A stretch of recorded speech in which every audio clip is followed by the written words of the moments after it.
Ako naman po tayo dito muna sa House Speakership dahil napaka-importante po netong House Speakership na hindi po pwedeng mawala kay Speaker Romualdez. Gaya nga po ng tinalakay ko sa inyo, si Speaker Romualdez po ang pinaka nagtala ng record sa lahat ng Kongreso na maraming ginawa. Nasa record po natin yan at hindi na po mabubura dyan. Nyolo, ano bang ginawa niyang Speaker Romualdez mo? 19 Congress, Speaker Romualdez, hindi na po mabubura sa record ni Numan. Number 1, siyempre, Quadcom, kung saan ang mga demonyong Duterte ay na-expose. Diba? Number 1 po ang Quadcom. Ang mga demonyong Duterte ay na-expose po dyan. At sa loob po ng Quadcom, nakita po natin dyan ang alin. Nakita po natin dyan ang mga iba't ibang mga katiwalian ng mga Duterte. Ang Quadcom po ay binubuo ng unang-una dyan, Pogo. Ang Pogo po, dahil sa pag-iimbestiga po ng 19 Congress Quadcom, natanggal po yan ng ating Pangulong Bongbong Marcos. Yan po ang talagang breaking the record of all history. Number 2, sa droga po. Sa droga, dahil Quadcom nga, pinagsama-samang 4 na komite. Sa droga po, kitang-kita natin ang sabuatan ng kapulisan noon na pangunguna ni Bato de la Rosa sa pangunguna po ni Bato de la Rosa na binabayaran po ang mga kapulisan kapag sila'y nakakapatay ng mga sinasabi nilang adik at pati po pulube ay hindi po pinatakas para lang po may mairimit na pinapatay nila araw-araw ay pati pulube inubo sa kalsada.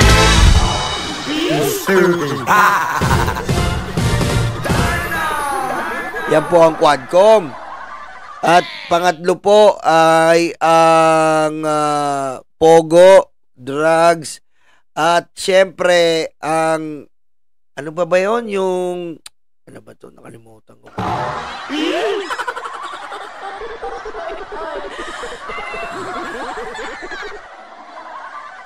Diba? Pogo, Pogo, ano pa ba yung ano ng Quadcom? Ang dami kasing hearing eh.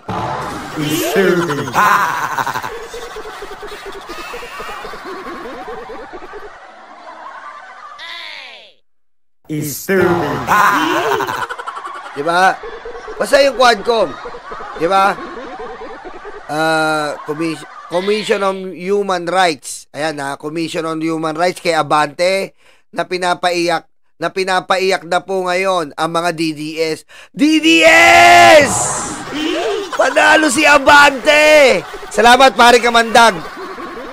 Nandiyan po ang EJK, extrajudicial killing sa loob ng Quadcom. Nandiyan po ang extrajudicial killing. Romualdez din po yan sa pangunguna ng ating Romualdez. Pogo, drugs, EJK. Isa pa, sige nga.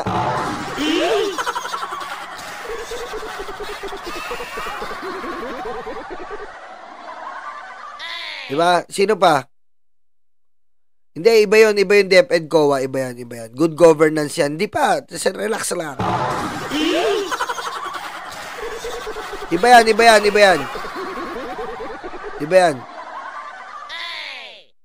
Shoutout, mamulaling Kamandag ha. Ano ba yan? Basta yun, nakalimutan ko eh, Quadcom. Teka, nakalimutan ko, shish. Ang dami kasing hearing.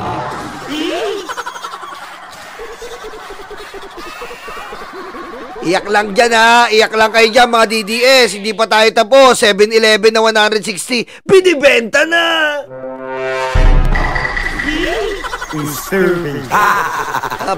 War on drugs. Ayan nga yung drugs. Yung drugs nga, yun nga yun. Pag-google pa ako, Quadcom. Ito na. Ito na. Committee on Drugs. Ayun, public accounts. Public and Order and Safety. Ayun. Public and Order and Safety and Human Rights. Tama. Nakalimutan natin yung kay Fernandez. Ayan ha. Committee on Drugs, Public Accounts, Public and Order and Safety and Human Rights. Ayan. Yan po ang nagawa ni Speaker Romualdez. Pangalawa, syempre meron tayong TRICOM. Kung saan ang mga fake news ay natalakay at pinaiyak po natin. Pinaiyak po nila ang mga DDS vlogger na nalaman po natin ang kapekean, ang papangit, amoy luga.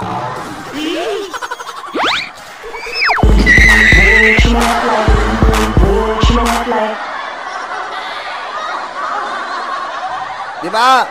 Meron tayong TRICOM kung saan tinalakay po natin yung fake news at pagdepensa nila mismo sa China na ang Pilipinas daw po ay binubomba ang China. Tapos biglang, okay po, fake news ako. Sinungaling ako.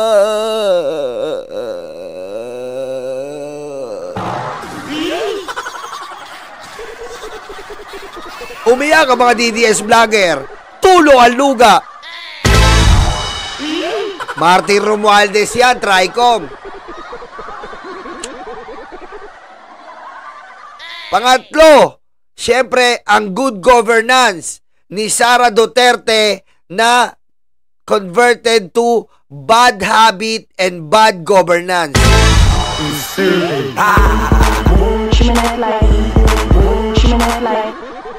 Okay, ayan po, ang good governance na tinalakay po natin dyan. Ang pangungurakot, pagnanakaw ni Sara Duterte na hanggang ngayon wala pa rin pong sagot kung saan napunta ang pera ng taong bayan. At dumadanas nga tayo ng mga delaying tactics at technicalities ni Sara Duterte na ang bloodbath po naging bubble bath.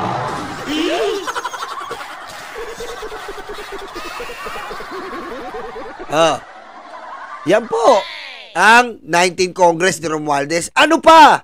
Meron pa po tayong tinalakay natin ang National Power Grid. Di ba? Natatandaan nyo. Ngayon po, itutuloy yan. National Power Grid natin na kung saan yung Meralco at tayo ay yung ano pala natin, yung grid power natin ay hawak ng mga Chinese. Ayan po ang tatalakay sa 28th Congress kung may pagbabago po dyan sa ating electrical system.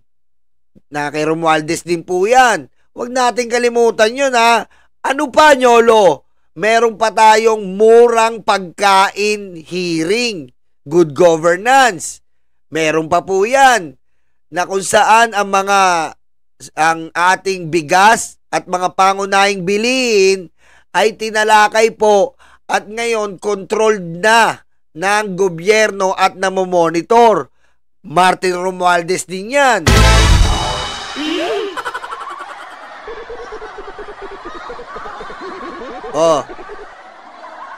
Ano pa, Nyolo? Ang dami po eh. Ito pa, isa pa. PhilHealth. Kung saan nasibak po ang PhilHealth manager o nangangasiwa sa PhilHealth nasibak po dahil mas inuna niyang pong mag-invest kaysa unahin ang investment ng buhay ng ating mga PhilHealth members. Sinibak po yan. Sinibak po ang PhilHealth na yan dahil hindi po gumagawa ng kanyang trabaho. Nalaman po sa hearing na ang pumapasok na subsidy ng pera ng gobyerno ay pinang-iimbes ang iba. Martin Romualdez din po yan. Kaya mahirap po na ganito po ang sitwasyon na inaano natin. Ito pa, last. Yung 200 pesos na aumento ng ating mga kababayan na tinabla ng mga senator na walang alam.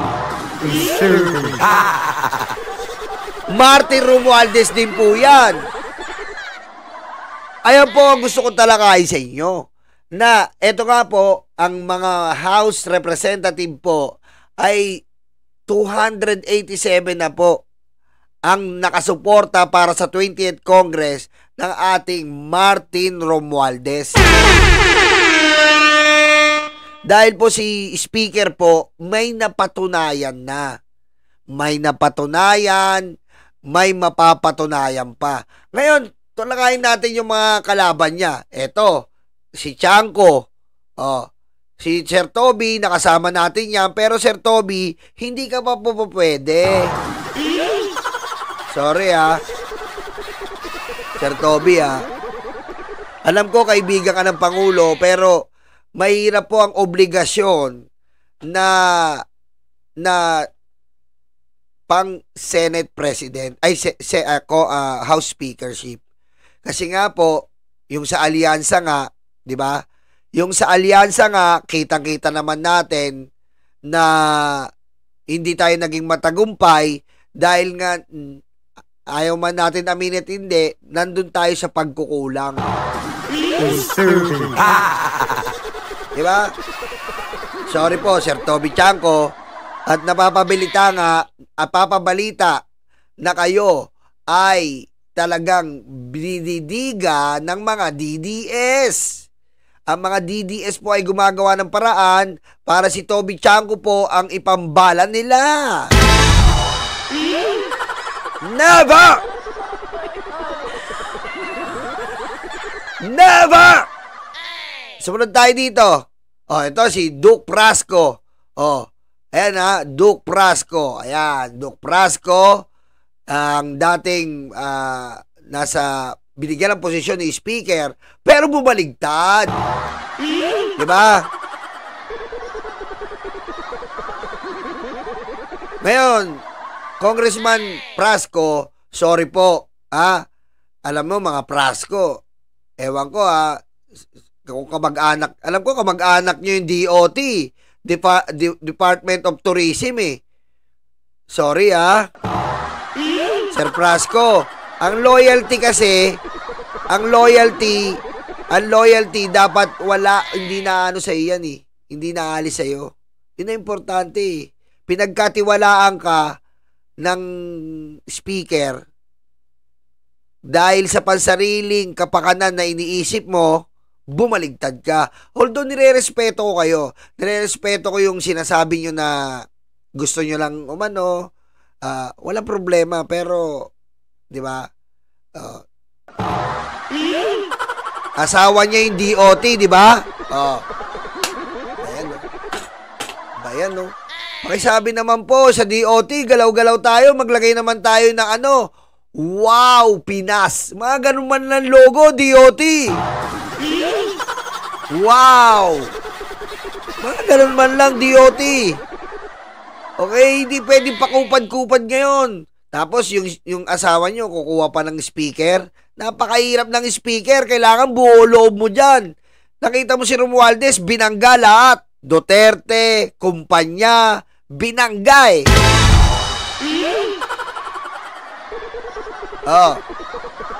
Kilos-kilos tayo mga Prasco.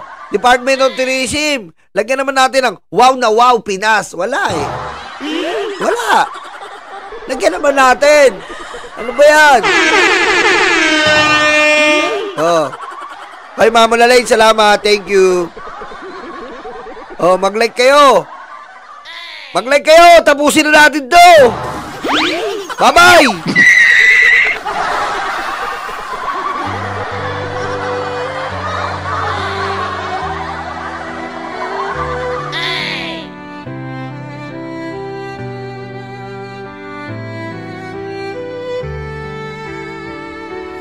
Bawat hakbang, tinig ang iyong daan. Wala na nagla-like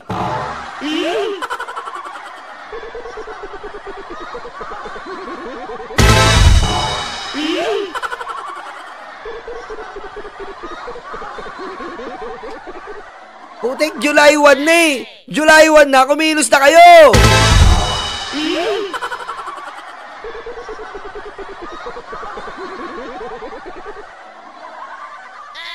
At syempre, meron din tayong, eto rin po ang lumalaban, si Sir Albi Benitez. Ako, Sir Albi, iba na talaga eh. Iba na po ang, Sir Albi, iba na po eh. Iba na po. Iba na po ang sitwasyon ngayon, Sir Albi. Diba?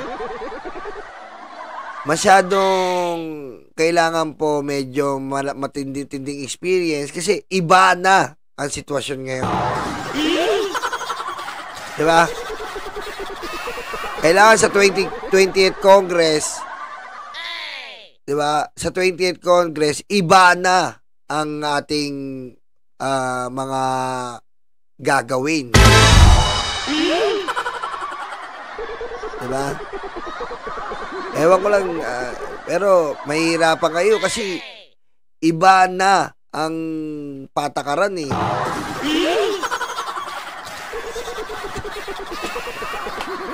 Diba? Baga, sabi nga ni Kamandag, iba na ang nararamdaman ng mga taong bahay ngayon. Iba na. Kasi iba na eh. Romualdez na. Iba na. Who is this stupid guy? Stupid guy? Stupid guy?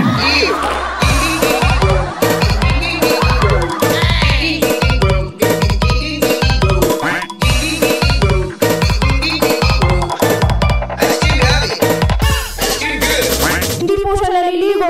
Bobo ka!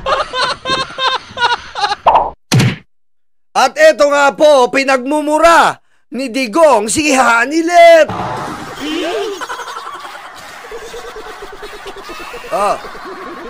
Bahay niya sa Davao, ayaw ibenta ni Digong finger licking good.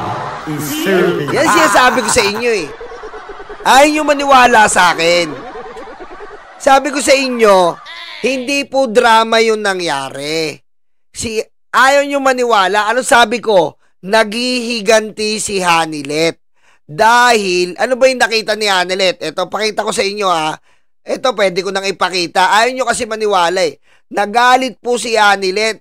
Dahil ito nga po ang nakalagay sa edits ni Digong. Kay girly na to, sorry Hanilet.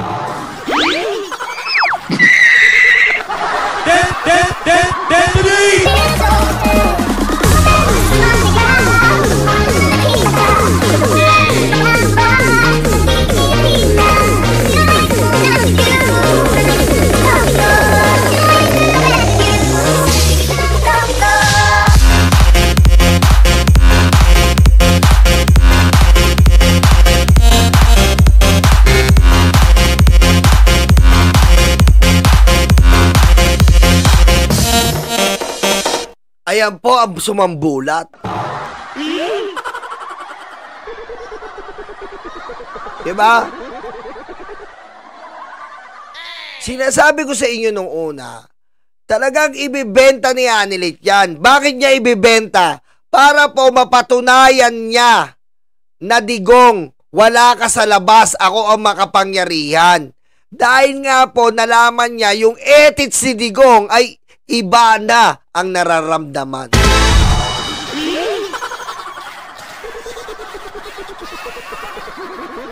Diba? At pagbukas ni Hanilet, biglang bumungad yan. Kay girly na to, sorry Hanilet. Bakit? Ano ba sabi ni girly? Ipapatroba ko lang po sa inyo ang sinabi ni girly. Eto po ang pagkasabi ni girly, baka sa hindi nakapanood. Former president, but you are po single. Yes, oo.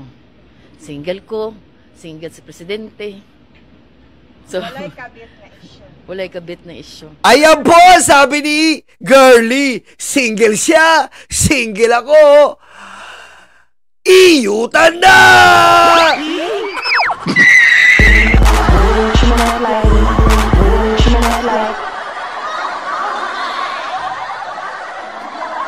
Ayan po, Sa bibig ni Girlie nang galing, single siya, single ako. Walang kabit.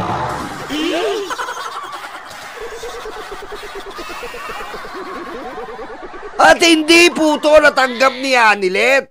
Hindi natanggap ni Anilet. Single ka pala, ibenta ang bahay.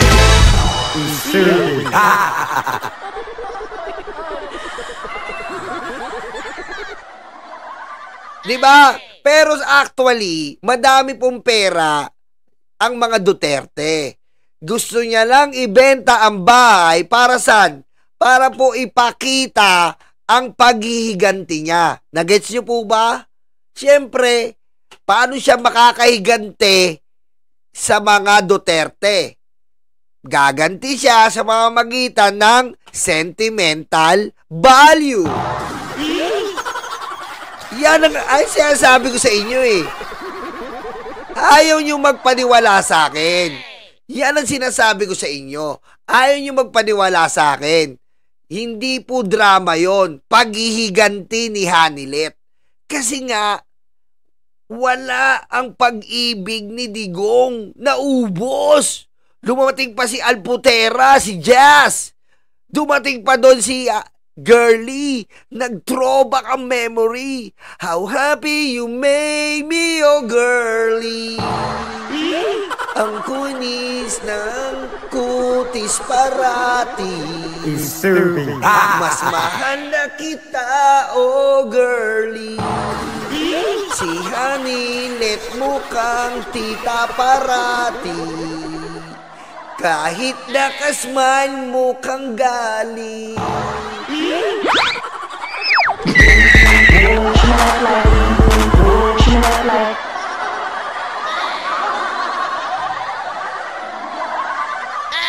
Kaya po, yan po ang pinag-uugatan.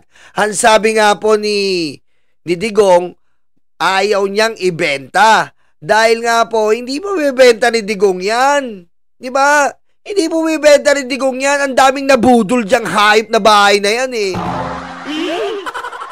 Di ba? Ang daming nabudol sa hype na bahay na yan. Di ba? Oh, ito, sample. Family na simpleng buhay. Kumakain sa karinderya, nagtitipid, parang pangmasa talaga. Grabe, napakasimple ng pamumuhay. Ayan yung sumikat dyan, yung kulambo ng ina mo.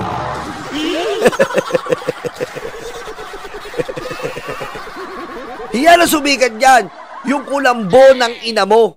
Yung nakakulambo, simpleng buhay ni tatay, dyan lahat nang galing ang budol memories. Diba? Biro mo, yung bahay na yan, nasa likod, golf course. Doon siya sinusundo ng helicopter. Gago lang eh, no?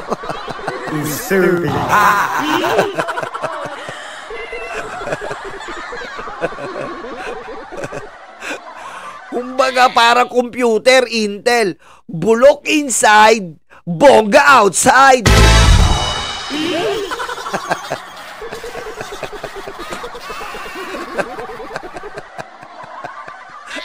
Nakakulumbo ka na sa loob. Pagdating sa labas, naka-helicopter. Hanggang kay Garma, hin-helicopter.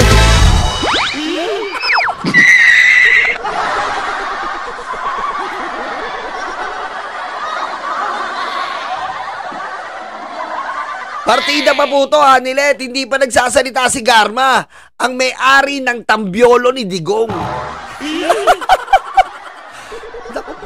Nako po. Ha? Hanilet, mag-relax ka lang. Pag nagsalita si Garma, nasa ano pa siya, unknown location. Pag nagsalita si Garma, ang may hawak ng tambyolo ni Digong, ang Miss PCSO tambyolo, mas lalo kang magagalit.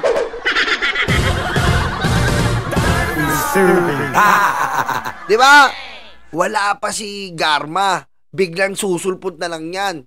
Ako ang original wife. Ako ang original kabet. Sino mamili ngayon eh? Sino ba ang original kabet? Si Hanilet? Si Girlie? Si Jazz o si Garma? Ang hirap.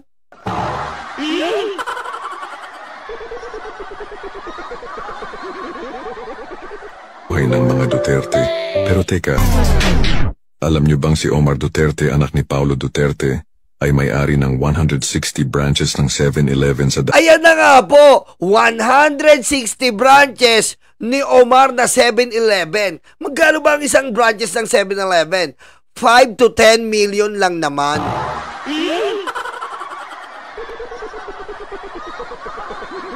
Diba? Paano maghihirap ang mga Duterte?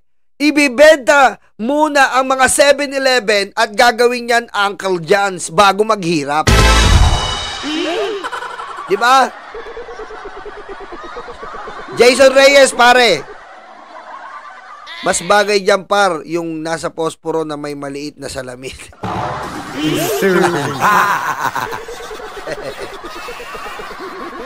Diba? Patunayan nyo muna.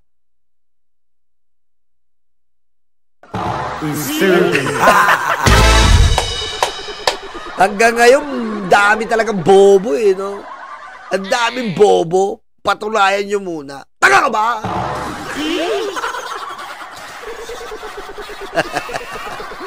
Pasok pa mga DDS. Medyo masakit pa to. Marami pa masakit dito mga DDS.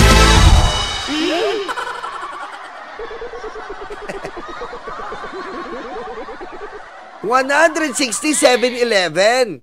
Di ba? Yan si Omar, ang major in catering. Di ba? Tumakbo po si Omar. Tumakbo si Omar. Ang background niya, best in catering.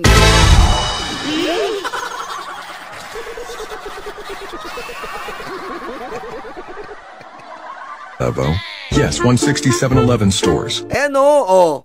Si Paulo Duterte, tatay ni Omar, nakatanggap ng pinakamalaking pondo noong presidente pa si Digong. So alam na natin kung saan galing ang puhunan para sa mga tindahan. Hindi lang yan. Si Omar Duterte tatakbo bilang congressman ng Davao City.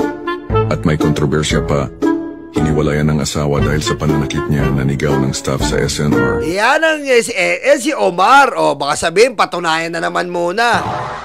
Ayan, nag-sorry siya, oh. Nananakit ng asawa. Yan ang mga Duterte. Oh, nananakit ng asawa si Omar. Oh, nananakit sa may SNR. Ang galing.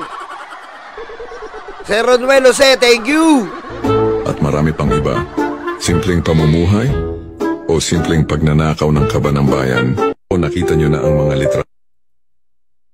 51 billion ni Paulo Duterte. Diba? 51 billion.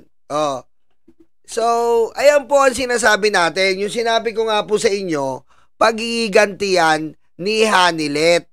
Dahil ayaw po ni Hanilet na nasasapawan siya. Siya lang daw ang legal na kabet.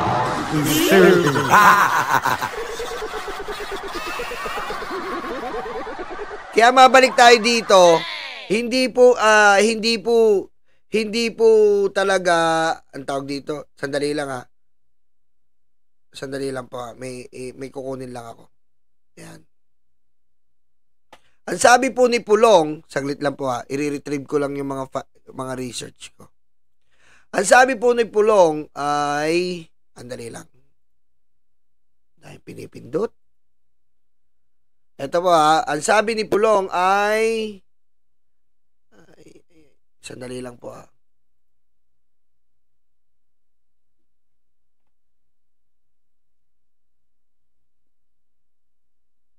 Teka lang. Bagal ng internet ko. Ang sabi po ni Pulong, hindi daw po binibenta dahil nandun si Pulong ngayon sa Dahig. Si Pulong ang naka-duty.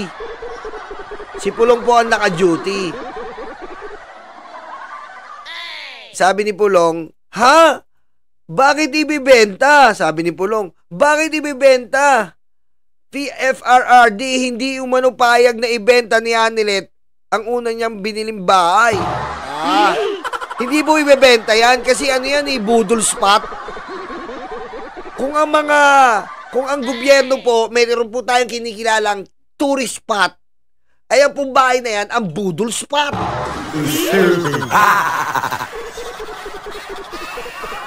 Yan po ang kinikilalang budol spot. Nung kung saan ang buong Pilipinas nabudol ang pusang amang yan.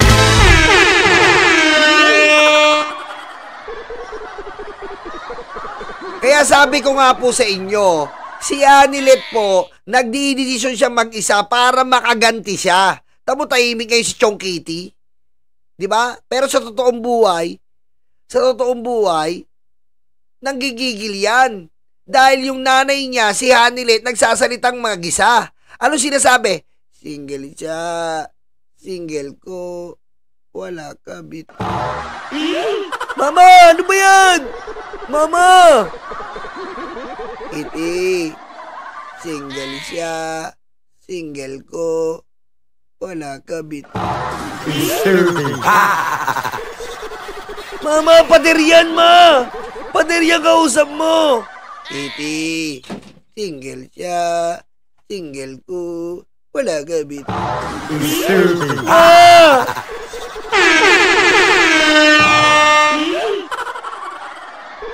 Gano'n na daw si Anilet ngayon. Gano'n na yung level ni Anilet. Hindi na nga insanity, hindi na raw anxiety. Gano'n na yung level. Means natauan daw. Kitty, ibenta na natin yung bahay ni Papa mo. Sabi ni Kit, Mama, magalit si Ate Sarah, tsaka si Miss Minching, tsaka yung si Kuya Tabinge. Baliw eh. Kasi kahit daw tulog si Anilet, naririnig niya yun. Single siya, single ko, wala kabit.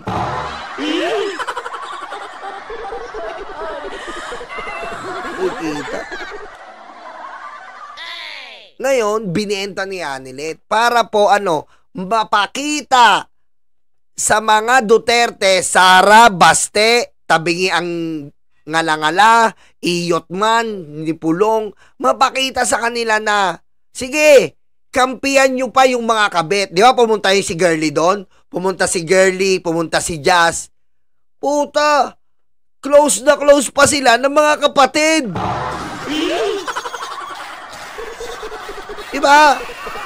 Tapos, nag-post pa si Baste. Kayong mga babae kayo, mahal kayo ni Papa. Wow!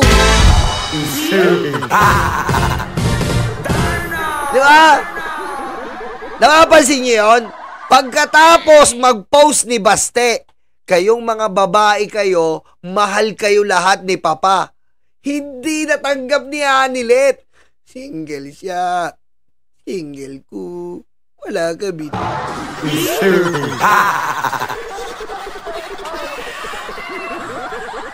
Diba? Sige lang, may araw din kayo. Diyos na ang bahala sa inyo. Totoo, Diyos na bahala sa amin kasi wala kayong Diyos. Single siya. Single ko. Wala kabit. Tatanga. Talaga Diyos. Oh. Kaya lang, medyo nagko-comment yun eh. Papakita ko lang, pakikita ko lang yung Diyos nila. Oh, ito yung Diyos nyo. Oh, Diyos nyo, ito. Oh, yan yung Diyos nyo. Oh, single siya. Single ko. Wala kabit. Single siya. Single ko. Wala kabit. Oh. Ayos. Oh. Yan ang Diyos nyo, di ba? Oh. Yung mga kompleto rito. Di ba? Huwag nyo i-deny. Oh. Siya nagsabi niyan. Huwag nyo i-deny yan, ha? Siya nagsabi niyan. Siya nagsabi niyan. Oh. Sigil siya. Sigil ko. Wala kabit. Oh, yan na. Pansinin nyo, pagkatapos ni Baste, mag-post na sa kayong mga babae ni Papa, lahat kayo, mahal ni Papa. Huwag na kayo mag-away-away. Diba?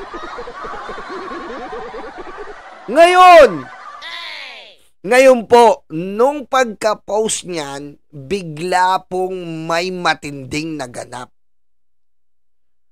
Bigla pong may dumating daw na isang malaking helicopter doon sa bahay. Nung nalagay yung percel yan, 2 malaking helicopter.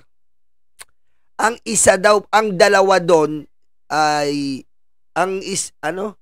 isang pamilya ang dumating sa Davao. Ito po breaking news to. Isang pamilya po ang biglang dumating sa Davao. Sinukatan agad at bibilin. Ganun po. Dahil sila naman daw ay kaibigan, malulupit talaga ang kaibigan ni Digong. Antindi po. Grabe po. Nung nalagay na house and lot for sale, bigla pong may dumating na higanteng 2 helicopter. Ano, sabihin ko ba kung sino? Ha? Sabihin ko kung sino? Baka maano tayo. 2 malaking helicopter. At ang matindi po, bibilin daw po ng 4 times ang presyo. Ano yung Ernesto Francisco? Ano yung tanong? Pakilinaw yung sinasabi mo, Boss Nyolo, medyo basag yung speaker ng phone ko. Ang sinasabi mo ba, tinggil?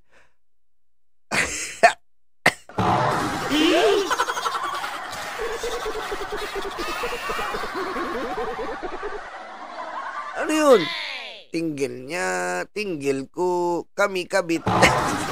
Hoy!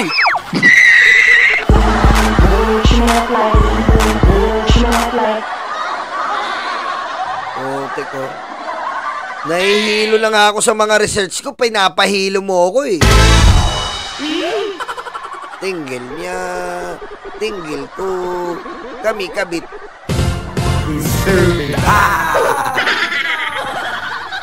Ayun po.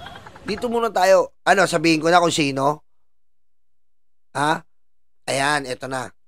Dumating, kaibigan, lumapag yung helicopter.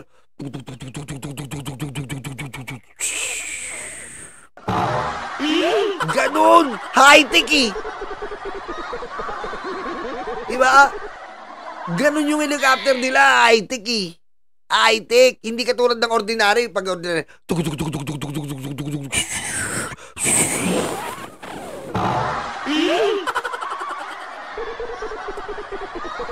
pero to, sa sobrang yaman nito, high-tech po yung helicopter. Pag gano'n, parang Star Wars, lalanding na. Biglang matahimik. Mayaman eh. Sasaluin na. Pero, dun nga po, doon tinawag ni Pulong sa tatay niya, pinapasok siya ngayon sa ICC. Pa, may bibili na doon yung kaibigan natin. Sabi ni Digong daw po, tangina, ba't binibenta mo, Anilet?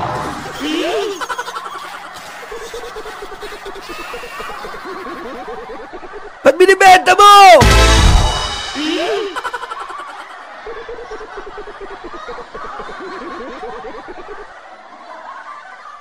Paano na yung mga inipong kong sperm cell sa pader? Sabi ni Digong, paano yung mga sponsor sa pader? Paano na yun? Eto na oh. Eto daw oh. Ayan, kitang-kita yun. Nakangiti pa oh. To the rescue.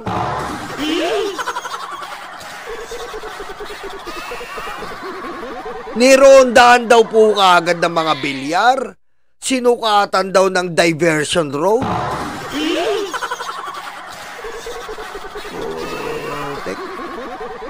Lumapag kaagad ang mga bilyar.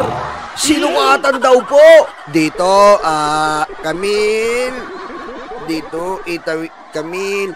Dito, ilagay mo to, Camille. Dito, may flyover, may golf course. Dito yung diversion road. Sa likod daw kagad yung diversion road. Tapos, yung golf course daw, gagawin daw Camellia 128. Grabe yung Camellia. Ang daming branches. 128 na. Grabe. Bigla daw lumapag ang mga bilyar. Nagalit si Tigo. Hindi ko binibenta yan. Kumare. Kaya maniwala kaya nilit. Gigil lang yun kasi nga nakita niya yung chicken ko ang nakatuka si Girly.